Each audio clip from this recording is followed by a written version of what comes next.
Umilaw.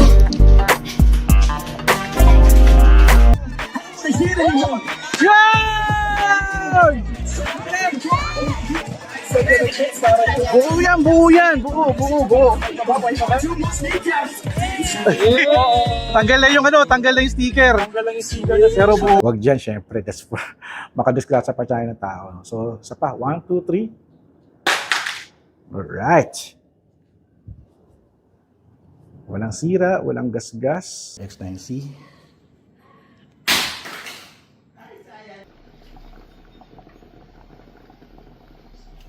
Boiling test. Mainit pa, aray ko. Please do take advantage of this time to take your Third drop test na namin to. 1, 2, 3, go! It's still alive! go! 4, 3. Honor X9C! Guinness World Records! Alright, video blog check everybody, Azrael here and we are back again for another video. So this is just a, kumbaga, sumusunod lang tayo sa teaser ni Honor Philippines, no? Kasi nag-launch sila recently ng kanilang new press releases featuring the success of their Honor X9 series here in the Philippines, starting with the Honor X9A, X9B, X9C, at soon to be, may bago na naman silang X9 na lalabas coming soon here in the Philippines. At pinakita niyo sa kanilang teaser, sa kanilang Facebook page na sabi is coming soon. At may nakikita akong magandang rear camera at magandang brownish na back cover ng phone na to, no. So ano kaya tong Honor X9 series na lalabas, I think for 2026 for sure. 2026 kasi next year is 2026. I think it's mga ilang days na lang, 5 days, 4 days na lang. It's New Year na. At I'm very happy na we're going to see another most durable phone na ilalabas ni Honor Philippines. So let's look back doon sa series na X9A, Honor X9A 5G, which is the first phone na sinubukan natin ng kanyang durability. Actually, nung ginagamit ko nga to for my drop test, kabado pa ako niya, no?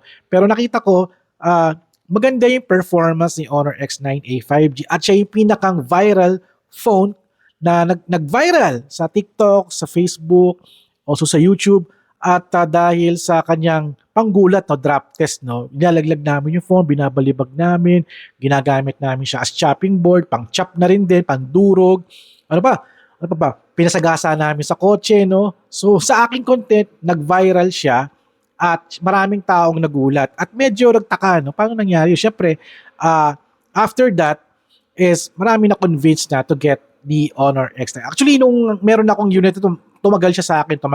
Kaso nga lang, yung unit after 2 years, nawala ng anak ko. So, wala na akong Honor X9A 5G. Pero, after that year is lumabas yung Honor X9B 5G, which is my favorite phone sa kanilang most durable phone, no? Dahil ang ganda nung back cover niya, orange yung nakuha ko.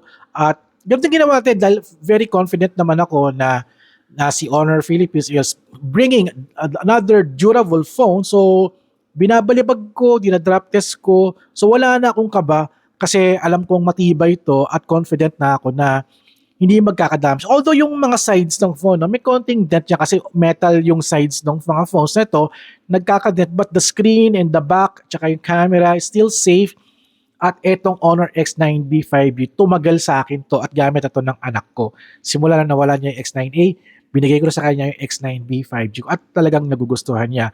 Actually, pinaka-favorite niya yung X9A kasi talagang because of its durability, the forma, and the back cover ng phone is very nice. So, pero for me, X9B nagustuhan ko dahil sa kanyang orange cover. And then, after a year, the year 2025, lumabas na yung Honor X9C 5G at hindi lang yung drop test ang ginawa na. First time ko siyang lutuin.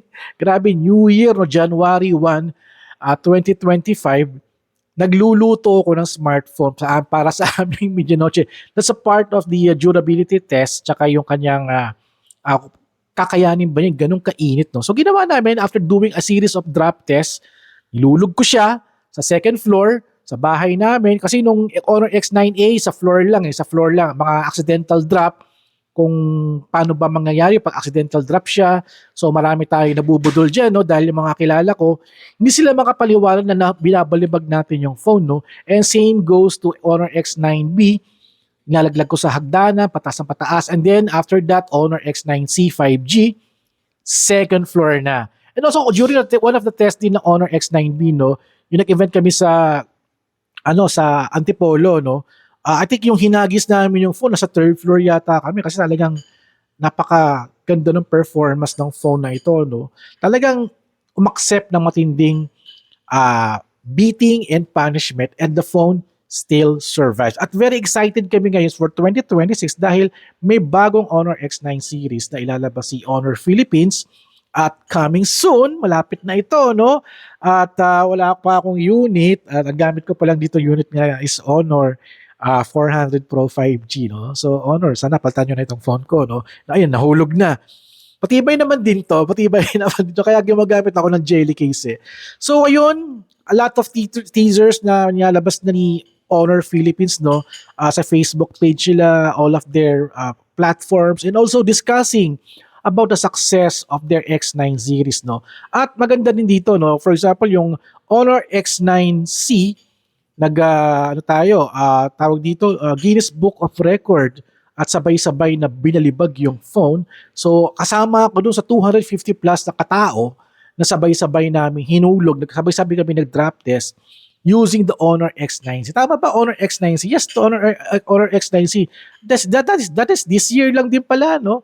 So, matinding kumbaga, pag-magnitude ng awareness na gano'ng katibay yung Honor phones like the Honor X9 series, the Honor X9A, Honor X9B, Honor X9C, at upcoming. Ano ba yung susunod na X9 series nila, no?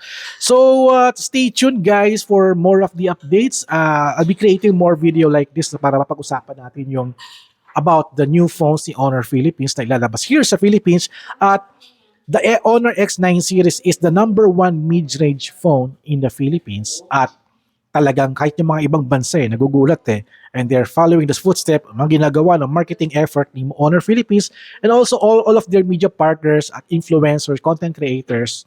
At ako, kasama na rin ako doon at talagang, kumbaga, we're telling the story, no, kung gaano katibay itong phone na ito. Ayan, narinig ko yung asawa ko dito na sasalita na. So ayan, magdidilig na ng halaman yung anak ko. Gamitin mo yung Honor X9B ba sa pandilig ng halaman. Also, the Honor X9C sa mga phones na nakita ko na talagang maganda siya for waterproofing, no? Talagang niluto namin to sa tubig, Niluto ko to sa tubig at talagang effective siya na matibay. Talagang boiling point yung ginawa natin. 2 minutes siya. At dahil doon nakapagluto ako ng spaghetti. Alright, so that's it guys for our video for today. So if you're interested getting the Honor X9As, go ahead. If you are interested to get the Honor X9B, okay lang din yan. X9C, okay na siya, pero mas gusto ko pa rin yung Honor 400. So I guess next time, let's discuss ano ba yung future netong their tawag dito na number series, no? I started with Honor 70. I started then, next is Honor 90, Honor 200, and now naman Honor 400 Pro na. Ano kay next neto, no? Gusto ko rin i-discuss din to sa inyo, no? In the next video. Pero first, let's focus on the Honor X9 series ni Honor Philippines. So coming soon, yung next nila, ano kaya to? Honor X9